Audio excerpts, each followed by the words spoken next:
여러분, 우리가 교회 생활을 하면서 참 힘들게 하고 우리를 부담스럽게 하는 것들이 있습니다. 그게 뭐냐 하면, 절대로 교회 생활에서 여러분 무슨 짝기도 훈련하자, 뭐 교육받으러 온나, 이게 힘든 게 아닙니다. 목장 모임에 온나, 이런 게 힘든 게 아니에요. 예배를 드리자, 예배 들어오라고 하는 그게 힘든 게 아니에요. 여러분, 참 우리가 하나님을 믿고 구원받은 사람으로서 신앙생활하면서 이 공동체 안에서 우리를 힘들게 하는 게 뭐냐 하면, 헛된 소문, 쓸데없는 소문과 없는 거짓말을 하는 게, 이게 우리를 굉장히 힘들게 하는 거예요. 그게 뭐냐, 미성숙한 공동체가 되는 거예요. 미성숙하다는 특징이 뭐냐 하면, 공동체 안에 좋지 않은 소문을 자꾸 퍼뜨리는 거예요. 없는 이야기를 자꾸만 하는 거죠. 그러면 이 공동체가 미성숙한 교회가 되는 거예요. 나중에 이런 것들이 정리되고 나면요, 거짓 소문, 헛된 소문들은 다 위에 사라져버리고 없지만 남는 사람들이 있습니다. 그게 뭐냐면 상처받은 사람들만 남는 거예요. 상처받은 사람들만 남게 되는 것입니다. 자, 이런 과정 속에서 공동체는 영적으로나 정서적으로나 피폐해지고 우리의 영적 수준들이 자꾸만 떨어지게 되는 거죠. 그리고 어떤 경우에는 이제 교회를 떠나는 그런 사람도 생기게 되는 것입니다. 그래서 사도 바울은 이런 사정을 너무 잘 알기 때문에 골로새 교회를 향해서 사도 바울이 이렇게 말씀을 합니다. 골로새서 3장 8절 9절 같이 한번 읽어보겠습니다. 이제는 너희가 이 모든 것을 벗어버리라. 곧 분한과 노염과 악의와 비방과 너희 입이 부끄러운 말이니라. 너희가 서로 거짓말을 하지 말라. 옛사람과 그 행위를 벗어버리고. 9절 말씀. 이게 뭐냐면 사도 바울의 부탁은 그겁니다. 교회 안에서 성도들에게 분노와 증오와 악의와 비방과 입에서 나오는 더러운 말을 제한하는 거죠. 그리고 서로 거짓말을 하지 말라. 그리고 옛사람과 그 행위를 벗어버리라. 우리가 이 교회라고 하는 공동체 안에 들어와서 내가 하나님을 믿는 구원받은 백성이라고 하면 우리가 이런 행위를 하지 말아야 된다는 거죠. 그래서 우리 잠언에 보면요, 우리의 미련한 자의 입술을 다툼을 일으키고 그의 입은 매를 자청하느니라. 잠언 18장 6절에 보면 그렇게 말씀을 합니다. 미련한 자의 입술은 다툼을 일으키고 그의 입은 매를 자청하느니라. 여러분, 이 사탄은요 거룩한 교회 공동체를 흙탕물로 만들기 위해서 그런 사람들을 쓰는 거예요. 그래서 쓸데없는 이야기, 쓸데없는 소문, 거짓말들이 막 이야기가 막 난무하다 보면 사람들이 그것 때문에 상처를 받는 거예요. 그래서 여러분, 우리가 항상 교회 안에서 제가 늘 이야기를 합니다만은 말하는 걸 조심하셔야 돼요. 말을 조심해야 돼요. 교회 안에서 내가 직접 본 것이 아니면 말하지 말아야 되고,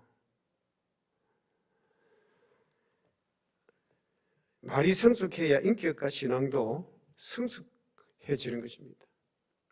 우리가 말을 통해서 상처를 받습니다.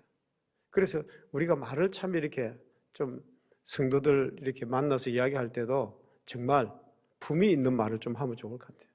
말을 하더라도 좀 긍정적인 말을 하면 좋겠습니다.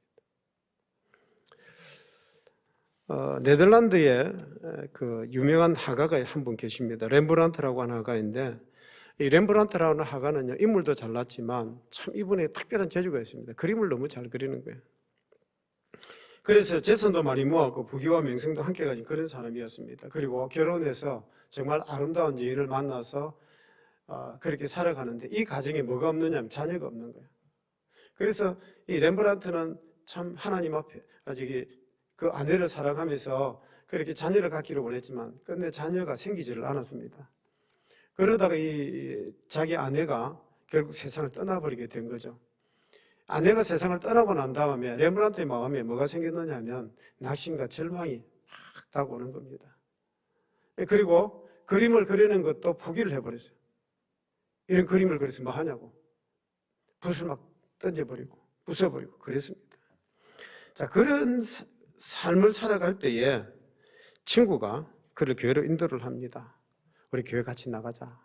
예수님 한 믿어봐라. 막 그러면서 전도를 해서 교회를 나갔는데, 교회를 나가면서부터 렘브란트가 마음에 믿음이 조금씩 생깁니다. 그리고 성경 말씀을 읽으면서 그 속에서 떠오르는 어떤 영감들이 자꾸만 있는 거예요. 야, 이런 걸 그림으로 그려봤으면 정말 멋지겠다. 이런 생각이 자꾸만 떠오르고. 그래서 렘브란트가 그때부터 다시 그림을 그리기 시작을 합니다. 그래서 그린 그림이 뭐냐면 엠마오 도성의 두 제자입니다. 저 그림이죠. 또 돌아온 탕자, 십자가에서 내려온 예수, 이삭의 희생, 엠마오의 그리스도. 하여튼 그림을 엄청나게 많이 그렸습니다. 남아있는 건 한 600여 점이 되는데 사실은 수천 점을 그렸습니다. 그 그림들이 어디로 갔는지는 잘 모르지만 하여튼 박물관에도 있고 뭐 개인적으로 소지하고 있는 사람도 있고 그런 그림들이 정말 많았습니다. 자, 그런데 그 가운데서도 엠마오 도성의 그 두 제자 그림을 한번 보십시다. 그림을 띄워주시기 바랍니다. 예, 지금 예수님과 함께 두 제자가 엠마오로 지금 내려갑니다. 자, 그런데 여러분 이 그림을 잠시 보십시오. 이 두 제자가 왜 내려갑니까? 엠마오로 내려가는 이유가 뭐냐 하면 예수님이 십자가에서 돌아가셨다는 거죠. 그래서 절망하고 고향으로 내려가는 중입니다. 그 제자들을 예수님께서 뒤를 따라가십니다. 자, 그런데 제자들은 지금 예수님이 자기들과 함께 가고 있는 것을 모릅니다. 예수님이 자기와 지금 함께 가고 있는 것을 전혀 모르는 거예요. 전혀 모르고 있습니다. 자, 여러분 이 그림을 보시면서 어떤 생각이 드십니까? 지금 제자들이 낙심해서 절망해서 지금 고향으로 내려갑니다. 그런데 지금 같이 가고 계시는 분이 누굽니까? 예수님이시잖아요. 예수님이 지금 함께 가고 있는데 그들은 그 예수님이 돌아가셨다는 거죠. 예수님이 안 계신다는 거죠. 절망할 이유가 없는데 절망을 하고 있는 것입니다. 절망한 이유가 전혀 없는 사실에 절망하고 있습니다. 왜 절망합니까? 예수님이 그들과 함께 가고 있는데 그들이 왜 절망하고 있습니까? 첫 번째는 뭐냐 하면 지금 자기와 나란히 걷고 있는 이분이 예수님이라고 하는 사실을 모르기 때문에 그렇습니다. 예수님이 자기들과 함께 가고 있다고 하는 이 사실을 그들이 모릅니다. 여러분 그리스도의 사랑이 이토록 크고 놀랍다는 것을 그들이 모르기 때문에 그래서 낙심하고 절망하고 엠마오로 고향으로 내려가고 있는 길입니다. 여러분 참 재미있는 이야기가 있습니다. 나폴레옹 황제가 어느 날 변장을 해서 이제 한번 서민들 살아가는 삶을 한번 살펴보겠다고 자기 이제 부관을 데리고 변장을 해서 자기 얼굴을 숨기고 그리고 이제 동네에 들어갔습니다. 이것저것 둘러보다가 밤에 어떤 시골 마을에 여관에 들어가게 됩니다. 이 여관에 들어가면서 그 여관 주인에게 부탁을 합니다. 오늘 이 여관은 우리가 전체를 다 쓰겠다. 절대 다른 사람 넣지 마라. 그리고 이제 들어갔습니다. 그리고 그곳에서 자고 아침에 식사를 잘 하고 이제 나가려고 하는데 이 부관이 돈을 계산해야 되는데 돈을 계산하려고 보니까 가방에 돈을 안 가지고 온 거예요. 그래서 이제 나폴레옹에게 이야기를 하니까 그럼 내가 내지 그러면서 자기도 가방을 뒤져보니까 자기도 내려가 나오면서 돈을 안 가져온 거예요. 그러니까 이제 이 여관방 주인이 막 난리를 치는 겁니다. 세상에 무슨 사기꾼들이 있느냐고 hin백을 부르겠다고 막 야단을 치는 거죠. 이 나폴레옹과 부관이 뭐 사정을 해도 이 여관의 주인이 그 말을 전혀 믿지를 않는 겁니다. 그러니까 그 옆에 있던 그 웨이터가 그 말을 가만히 듣고 있다가 그 여관방 주인에게 와서 부탁을 합니다. 주인님, 이분들이 말하는 것이 진실 같으니까 뭐 1시간만 기다려 보십시다. 뭐 1시간만 있으면 갖다 준다는데 좀 믿어보면 어떨까요? 그러니까 주인이 또 그 웨이터를 보고 야단을 치는 겁니다. 그러니까 이 웨이터가 화가 나가지고 그러면 내가 돈 낼게요. 그러면서 자기가 그 돈을 다 지불을 했습니다. 그리고 이제 그 부관하고 나폴레옹이 1시간만 기다려주면 돈 갖다 주겠다고 약속하고 갔습니다. 그 1시간 후에 진짜로 돈을 가지고 온 겁니다. 와가지고 그 부관이 그 웨이터에게 돈을 줍니다. 그리고는 여관방 주인을 만나서 이 여관방 이거 당신 팔 생각 없냐고, 얼마면 당신 팔겠냐고. 그러니까 4만 프랑 그러니까 그 자리에서 4만 프랑을 탁 주고 계약서를 쓰고 그리고 그 계약서를요 웨이터를 딱 부르더니 어이 이거 너 가지고 너가 경영해 그러면서 여관방을 그 웨이터에게 다 줬다는 겁니다. 여러분 우리는 살아가면서 때때로는 영 사람을 몰라볼 때가 있습니다. 우리가 살아가면서 우리에게 어떤 기회가 와도 그 기회를 몰라볼 때가 있습니다. 그걸 우리가 잡지 못하고 놓쳐버릴 때가 있다는 거죠. 지금 이 엠마오로 가는 두 제자의 모습을 그림으로 보면서 많은 생각을 합니다. 지금 두 사람을 찾아간 사람은 예수님이십니다. 예수님께서 그들을 찾아가셔서 말씀하시고 그들의 눈을 뜨게 하시고 그들의 마음을 뜨겁게 해주시는 그분이 누굽니까? 예수님이시잖아요. 예수님께서 그들을 찾아가셔서 그들과 함께 지금 가고 계시는 거죠. 그런데 그들이 왜 가면서 그들이 예수님을 몰라보고 낙심하고 절망하는 이유가 도대체 어디 있습니까? 거기는 다른 데 있지 않습니다. 우리 누가복음 24장 16절 같이 한번 읽어보겠습니다. 그들의 눈이 가려져서 그인 줄 알아보지 못하거늘. 뭐가 가려졌다고요? 눈이 가려졌다고 했습니다. 눈이 가려져서 예수님을 몰라보았다고 했습니다. 여러분, 사람이 살아가면서요, 자기 정욕에, 자기 욕심에 어두워지면 다른 것을 보는 눈이 없습니다. 전후 좌우를 전혀 못 보게 되는 것입니다. 정말 눈이 가려집니다. 여러분, 마음의 눈이 가려지고 또 육신의 눈도 어두워지게 되는 것입니다. 몰라보게 된다는 말입니다. 여러분, 우리가 살아가면서 잘못된 어떤 기대 속에 집착하다 보면 진짜 봐야 될 것을 보지 못하는 경우들이 정말 많이 있는 거죠. 지금 이 제자들이 그렇습니다. 이 제자들은요, 예수님을 어떻게 보았습니까? 유대인을 해방시킬 왕으로, 유대 나라를 해방시킬 왕으로, 로마의 그 군사들을 다 쫓아내고 그 유대 나라를 해방시켜줄 그 왕으로 그들이 그렇게 믿었던 거죠. 하루속히 나라가 독립이 되고 나라가 세워지기를 바라는 그 마음 간절했기 때문에 예수님을 하나님으로, 왕으로 그렇게 알아보지를 못했던 것입니다. 두 번째는요, 절망한 이유가 뭡니까? 두 번째 절망한 이유는 뭐냐면 인간적인 지식과 경험 때문에 그렇습니다. 인간적인 경험과 지식 때문에 그렇습니다. 그들은 예수님께서 십자가에서 비참하게 돌아가신 것을 잘 압니다. 그런데 들리는 소문이 뭡니까? 예수님께서 다시 살아나셨다는 거예요. 세상에 예수님이 죽은 자가 어떻게 살아난단 말이냐? 세상에 그런 일이 있을 수가 없다. 그들의 경험과 그들의 지식은 그 다음 단계를 뛰어넘을 수가 없는 거죠. 어떻게 사람이 살아날 수 있냐고. 그럴 수가 없다고 생각한 것입니다. 자기 경험, 자기 지식에 꽉 붙들려서 예수님의 그 거룩한 부활의 역사를 그들은 인정하지 않는 거죠. 그리고 세 번째 절망한 이유가 뭐냐면 성경을 몰라서 그렇습니다. 그들은 예수님께서 말씀하신 성경을 몰랐습니다. 우리 누가복음 24장 25절 26절 같이 읽어보십시다. 이르시되 미련하고 선지자들이 말한 모든 것을 마음에 더디 믿는 자들이여 그리스도가 이런 고난을 받고 자기의 영광에 들어가야 할 것이 아니냐 하시고, 예수님께서 지적하신 대로 이 사람들이 뭘 몰랐느냐 하면 하나님의 말씀을 몰랐습니다. 성경에 기록되어져 있는 하나님 말씀, 그 말씀을 몰랐기 때문에 예수님이 오셔도 그 예수님을 그들은 인정하지를 못했던 거예요. 알지를 못했던 거예요. 고난을 통해서 구원의 역사를 이룰 것이라고, 고난을 받고 메시아가 부활할 것이라고 그들은 그것을 알지를 못했던 거죠. 여러분, 성경에 예언한 바가 있어도 성경의 예언을 똑바로 몰랐기 때문에 그래서 부활을 그들이 해석할 수가 없었던 거죠. 인정할 수가 없었던 것입니다. 그런데 여러분, 그보다 더 이들에게 정말 인간적인 실수가 하나 있습니다. 이 사람들이 너무 소극적인 사람들이라는 거죠. 엠마오로 내려간 두 제자들이 정말 소극적인 사람들이라는 것입니다. 우리 누가복음 24장 22절 23절 같이 읽어보십시다. 또한 우리 중에 어떤 여자들이 우리로 놀라게 하였으니 이는 그들이 새벽에 무덤에 갔다가 그의 시체는 보지 못하고 와서 그가 살아나셨다 하는 천사들의 나타남을 보았다 합니다. 그 여자들이, 마리아와 그 여자들이 그 무덤에 갔습니다. 그 무덤에 가서 뭘 보았다고요? 예수님이 부활했다고 그런 이야기를 하는 겁니다. 그들이 그곳에 가서 시체는 보지 못하고 그가 살아나셨다는 천사들을 나타남을 보았다는 거예요.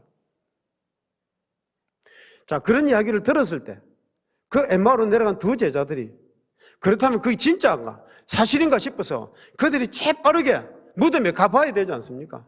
베드로와 요한처럼 그들의 눈으로 확인하기 위해서 빨리 달려서라도 그 무덤에 가봐야 될 것 아닙니까? 그래야 그곳에 있는 천사를 만나볼 수도 있는 것 아닙니까? 그런데 그들은 그런 게 없었습니다. 예수님 부활했다 그러더라. 그것으로 끝입니다. 그리고는 그들은요, 실망을 하고 낙심을 하고 고향 엠마오로 내려가는 겁니다. 여러분, 이게 정 마음에 안 든다는 거죠. 너무 소극적인 사람들이라는 거죠. 여러분, 그렇지 않습니까? 어떻게 세상을 살면서 이렇게 살아갈 수 있습니까? 미국의 미시간 대학에서 연구 발표한 것을 보면요, 성공한 사람들에게 공통적인 분부가, 공통적인 그 생활 양식이 있다고 합니다. 이 성공한 사람들의 그 생활 그 습관이 있다는 거죠. 그 생활 습관이 첫 번째는 뭐냐면 항상 발걸음이 빠릅니다. 항상 걸음걸이가 빠릅니다. 행동이 민첩합니다. 뭐든지 있으면 자기 눈으로 확인해야 되고, 자기가 한번 확인, 이런 행동이 민첩한 거예요. 발걸음이 빠르고. 여러분들 살아가시면서 느리느리 걷지 마시고 좀 빨리빨리 그렇게 걸으시기를 바랍니다. 두 번째는요, 언제나 이 사람들은 앞자리에 앉습니다. 항상 어떤 모임에서든지 항상 앞자리에 앉는 거예요.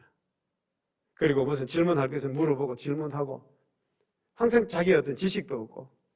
세 번째는요, 집중한다는 거예요. 선택해서 항상 집중하는 겁니다. 여러분, 공부도 잘하는 사람은 어떤 사람이냐면 집중하는 사람이에요. 여러분, 돈 버는 사람도 가만히 보면 그 돈 버는 데 집중하는 사람이에요. 그리고 네 번째는 항상 이 사람은 웃습니다. 얼굴에 여유가 있고 항상 웃으며, 그래서 그 사람을 보면 항상 좋은 거예요. 항상 좋은 이미지를 주는 거예요. 그리고 다섯 번째, 성공한 사람들의 생활 습관이 뭐냐면 적극적인 사람이라는 거예요. 적극적인 사람입니다. 자, 그런데 여러분, 이 엠마오로 내려간 두 제자는 지금 어떻습니까? 소극적인 사람이에요. 그 예수님 부활했다 그러더라? 그걸로 끝이에요.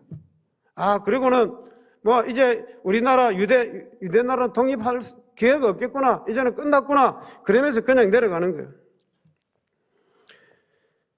저 같으면 이런 사람 상대도 안 했을 것입니다. 자, 그런데 예수님께서는 그러시지 않고요, 어떻게 하십니까? 낙심하고 절망하고 엠마오로 내려가는 두 제자들, 거기에 같이 가시면서, 그리고는 말씀을 하시는 거예요. 동행하십니다. 그리고 그들을 일깨워 주시는 거예요. 참 우리 예수님이 얼마나 좋으신 분인지 모릅니다. 우리 누가복음 24장 15절 16절 같이 한번 읽어보겠습니다. 그들이 서로 이야기하며 문의할 때에 예수께서 가까이 이르러 그들과 동행하시나 그들의 눈이 가려져서 그인 줄 알아보지 못하고. 자, 여러분, 그들은 예수님을 알아보지 못했지만 예수님은 그들과 어떻게 합니까? 같이 걸어가시는 거예요. 같이 동행하시면서, 그러면서 그들에게 말하는 게, 야, 이 사람아, 성경을 좀 알아야 될 거 아니냐. 그 성경에 보면 메시아는 당연히 고난을 받고 그리고 부활하실 거라고 말씀하셨잖아요. 그러면서 그걸 차차 이야기를 해주시는 거예요. 그리고 그들에게 보여주시는 겁니다. 뭘요? 같이 가시는 그분이 예수님이 자신인 것을, 부활하신 예수 그리스도이신 것을 그들에게 보여주시는 거예요. 여러분, 참 이리 보여주시는 것만큼만 이리 우리가 보게 됩니다. 우리가 알고 있는 만큼, 내가 지식을 알고 있는 만큼 내가 아는 거예요. 우리 막달라 마리아에게도 예수님께서 나타나셔서 보여주실 때 그 보여주시는 만큼 막달라 마리아가 알게 됩니다. 우리 요한복음 20장 15절 16절 같이 읽어보겠습니다. 예수께서 이르시되 여자여 어찌하여 울며 누구를 찾느냐 하시니 마리아는 그가 동산지기인 줄 알고 이르되 주여 당신이 어디 두었는지 내게 이르소서, 그리하면 내가 가져가리이다. 예수께서 마리아야 하시거늘 마리아가 돌이켜 히브리 말로 라보니 하니 이는 선생님이라는 말이야. 자, 여러분 보십시오. 부활하신 예수님이 이 막달라 마리아를 찾아오셨습니다. 그리고 막달라 마리아를 만나 주십니다. 자, 그런데 그 마리아는 그분이 예수님이라고 상상을 못하는 거예요. 상상을 못하는 겁니다. 그리고는 동산지기인 줄 알고, 혹시 당신이 예수님의 시체를 어디 옮겼거든, 나에게 말씀해 주시면 내가 찾아가서 옮기겠습니다. 말씀해 주세요. 자, 그럴 때 예수님께서 뭐라고 합니까? 마리아야 하고 부르시는 거예요. 마리아야 하고 부르시는 그 음성을 듣고 쳐다보니까 예수님 아닙니까? 그래서 그 발 아래 다 엎드리는 거예요. 보여주시는 것만큼 이 마리아가 예수님을 알게 되는 거죠. 예수님께서 예수님 자신을 알려주시는 것만큼 이 마리아가 예수님을 알게 되는 것입니다. 본문에도 보면 예수님의 제자들은 엠마오로 내려갑니다. 제자들을 찾아온 것은 예수님이 찾아오셨습니다. 제자들이 예수님을 찾아간 게 아닙니다. 예수님이 제자들을 찾아오셨습니다. 그리고는 말씀하시고 그들에게 일깨워 주시고 그리고 축복하시는 거죠. 그리고 그들의 가슴을 뜨겁게 해 주시는 겁니다. 참 실망하고 내려가는 그들에게 소망을 주시는 거죠.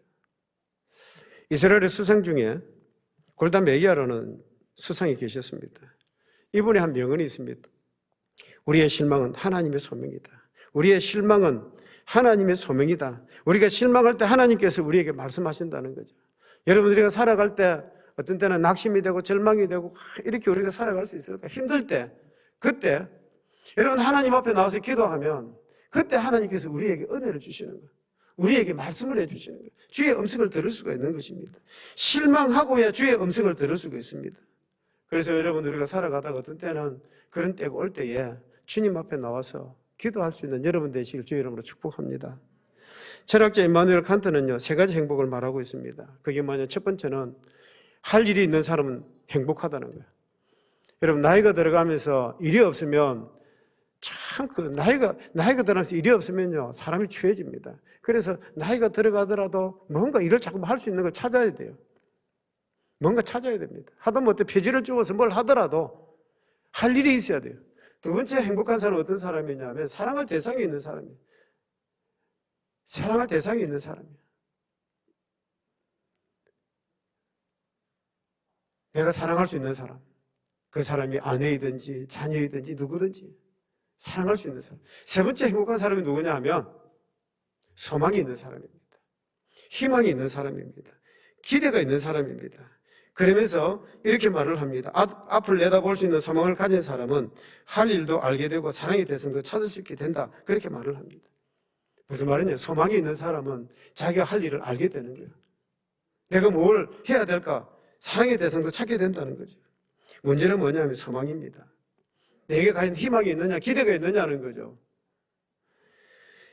이 제자들이 예수님을 만나게 되고 부활하신 예수님을 만났다는 그 체험과 그 은혜가 마음속에 꽉 차니까요, 이 엠마오로 내려가는 그 도상에서 그들이 완전히 유턴을 해서 어디로 갑니까? 예루살렘으로 가는 거예요. 예루살렘 왜 갑니까? 부활하신 예수 그리스도를 만났거든요. 부활하신 그 예수 그리스도를 만났거든요. 그 하나님을 만났지 않습니까? 그러니까 이들에게 소망이 생긴 거예요. 그렇지, 부활하신 예수 그리스도 내가 증거해야지. 내가 가서 제자들에게 말해야지. 그들이 예루살렘으로 올라가는 겁니다. 그리고는 부활하신 예수 그리스도를 전하게 되는 것입니다. 여러분, 우리가 이것을 아셔야 됩니다. 사건이 환경이 좋아서 소망이 생기는 것 절대로 아닙니다. 내가 뭔가 좀 이렇게 뭐 하는 일이 잘 되고 그럴 때 뭔가 소망이 생기는 게 아닙니다. 먼저 소망이 있을 때, 내가 어떤 기대와 희망을 가질 때 길이 보이는 거예요. 소망을 가질 때 할 일이 보이는 거예요. 내가 아무리 어렵고 힘들어도 소망이 있을 때 내가 할 일이 보이게 되는 것입니다. 희망이 보이는 거예요. 뭔가 참 길을 찾게 되는 거예요. 절망하는 사람은요, 아무 소용이 없습니다. 그런데 이 소망은 예수님을 알아보고 예수님을 만나고 예수님께서 나를 찾아오셨다는 그 사실을 아는 순간입니다. 주님께서 오늘도 나와 함께 하신다는 것, 내 모든 일에 함께 하신다는 것, 내 가정이든 내 사업이든 주님이 함께 하신다는 것, 여러분 이걸 확신하십니까? 여러분 살아가시면서 이 확신이 있어야 되는 거예요. 내가 지금 병들어서 내가 죽을 고비 있다 할지라도 주님이 나와 함께 하신다, 나는 영원한 천국 간다, 이 확신이 있어야 되는 거예요. 내가 아무리 힘들어도 주님이 나와 함께 하신다고 하는 이 확신이 깨달아지는 순간에 하늘이 열리는 것입니다. 여러분, 참 소극적으로 비겁했던 이 제자들이 엠마오로 내려가다가 발길을 돌려서 예루살렘으로 향하여 달려갑니다. 가서 우리가 주님을 만났다라고 증거하게 되더라는 말입니다. 여러분들이 혹시 지금 현재 엠마오로 내려가는 두 제자들처럼 그런 걸음을 걷고 있는 것은 아닙니까? 나의 가는 길이 엠마오로 가는 그 길은 아닙니까? 어깨가 축 처져서 실망하고 절망하고 그렇게 살아가고 있는 여러분 아닙니까? 여러분, 그 실망의 이유가 어디 있는 것입니까? 그것은 나와 함께 하시는 주님을 내가 모르기 때문에 그렇습니다. 그런데 여러분 기억하십시오. 과거나 현재나 앞으로도 하나님을 믿는 자녀된 우리들에게 하나님이 여러분들과 영원토록 함께 하시는 줄로 믿습니다. 이런 영적인 눈이 뜨여지기를 주의 이름으로 축복합니다. 이런 뜨거운 가슴이 열려지기를 주의 이름으로 축복합니다.